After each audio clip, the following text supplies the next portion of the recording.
Welcome to my channel and welcome to my website. My name is Daryl and this is Programming in Any Language. The website is www.black-duck.com. It's where you'll find all my videos organized in logical order. The text processing lessons have covered a lot of ground. Time to use some of those methods in a useful application. When you write programs, a lot of them require input from other sources. Often those sources can be a database or a text file. And the data you are receiving may not be in a constant format. Phone numbers are a typical example.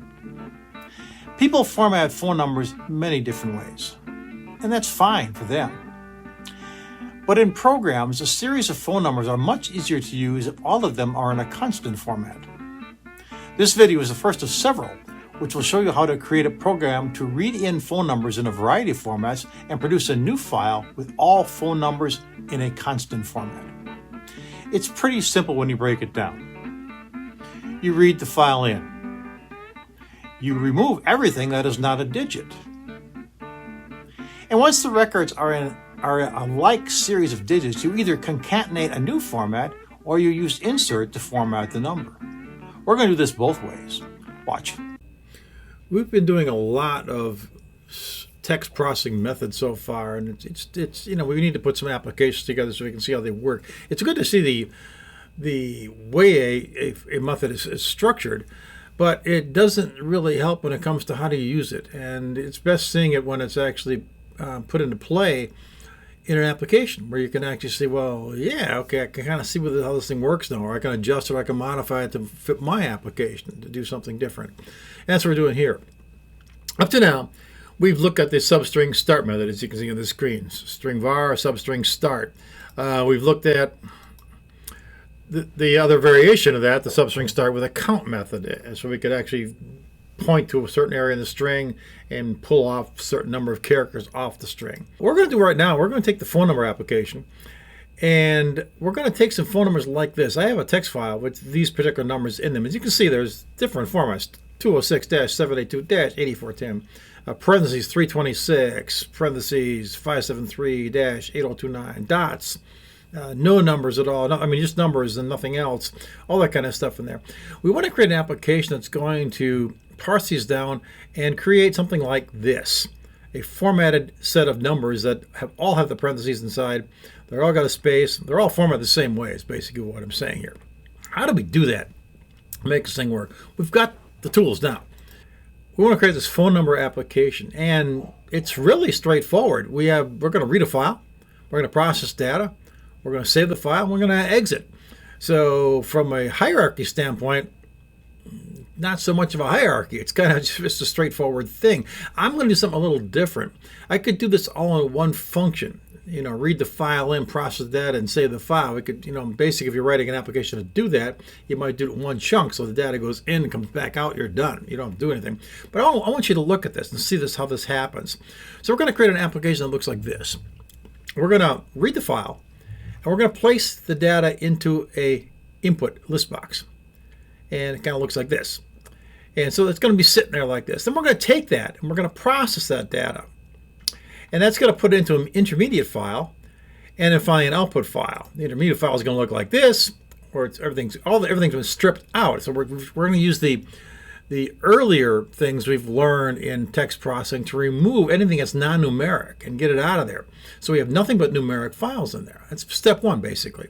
Step two then is going to be to format it and put the parentheses around, the dashes, the spaces, and all that, and get it the way we like. And then we can save the file, write it out, and exit the program. And that's essentially all we're going to do. So let's go to that and see what we've got here. I've got an application started. I didn't want to spend a lot of time reinventing the wheel, putting list boxes up and everything. So what I did is I put basically some labels up on top of here. I've got an input box, input label, intermediate label, output label. They're doing nothing different as far as, and they're not even coded with a name because we're not going to be referring to them in code at all.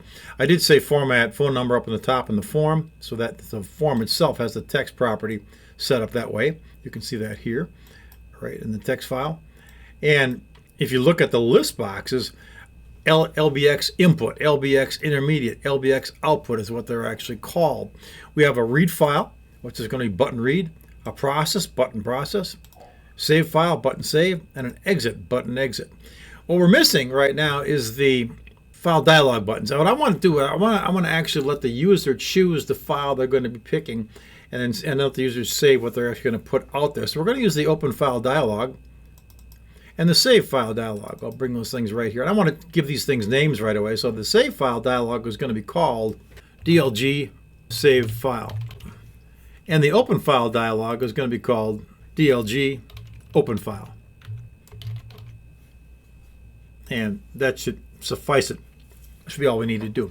Now let's go ahead and code this thing. The easiest thing to do first is to get our little stuff out of the way, which is going to be our exit. By the way, with the text file, which you saw in the slides, is sitting right here as phone number.txt. And if we go and click on that thing, we bring up the text file that looks something like this. So we've got that sitting as a text file right now, and it's out there. So we're going to go ahead and code this exit button first. So I'm going to double click on the exit. It's going to give us our code window. Nothing else has been coded here, as you can see. And we're going to say / close form. And this dot close. And that's all we need to do. So we're done there. So now our form is ready to work. So what are we going to do first? Well, we want to read the file in. So what exactly are we going to do that? Well, we're going to have to basically click on the read button, and actually create that. So we're going to read it in. We're going to read it in what? Directly to the list boxes here. So I'm going to double click on this. That's going to give us our button read. So what we want to do is we want to read the contents of file. Well, let's say, let's go ahead and comment that. We'll say read contents of a text file to a list box. And we're going to do that by setting up a variable, string str list record, or whatever I want to call it. It's going to basically, let's get rid of our toolbox. I think there's some room here. It's going to hold contents, or holds current data from the file. It's going to basically, we're going to read all that stuff in so we can work with it, and that'll be what's going to do this. Then we're going to create a try catch. Try, and it's going to be followed with a catch, and the catch is going to be a catch exception EX, because we want to create a system error if something weird happens that we don't expect. And we'll create a message box in here right away, which is going to be message box dot show, and it's going to be ex.message, and it'll be display system message. That's all we need to do there. So now we can go back to our try here, and we want to start the stream reader up. So we're going to say stream reader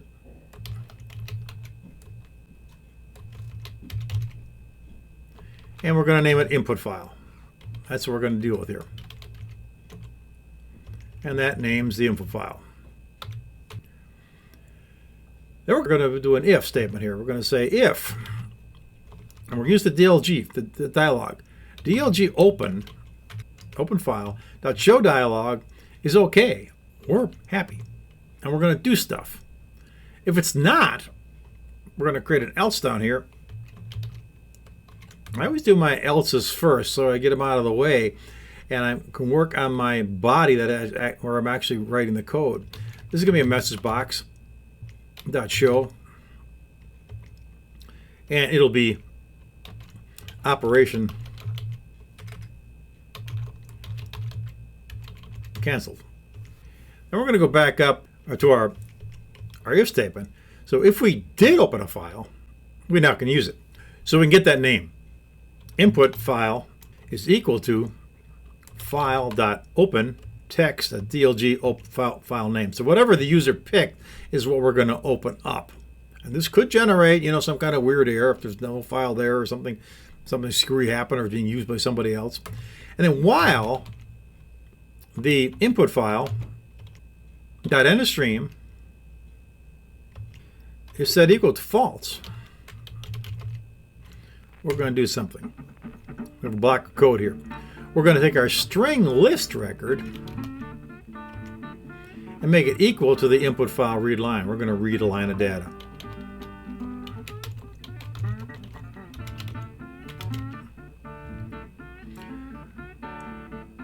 We're also going to add it to, we're then going to add it to the input box.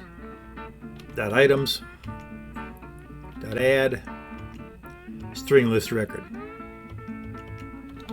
This will add to input list box.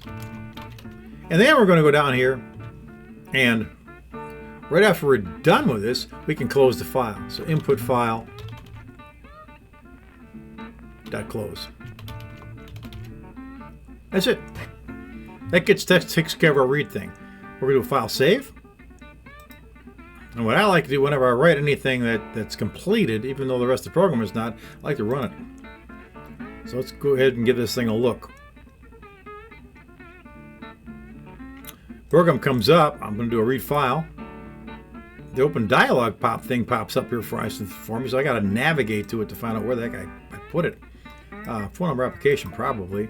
Yeah, there it is, phone number text, and bang. And look, it pops in nicely. So we got our data into our input file. So that's our part one of what we're trying to do. Okay, that was straightforward. Now we'll take that file and remove all non-digits to make it ready for formatting. We'll do that next. Thanks for watching. Don't forget to use the website for easy access to all my videos. If you get a chance, please subscribe. That way you'll be notified when something new is available. We'll see you in the next video. Take care.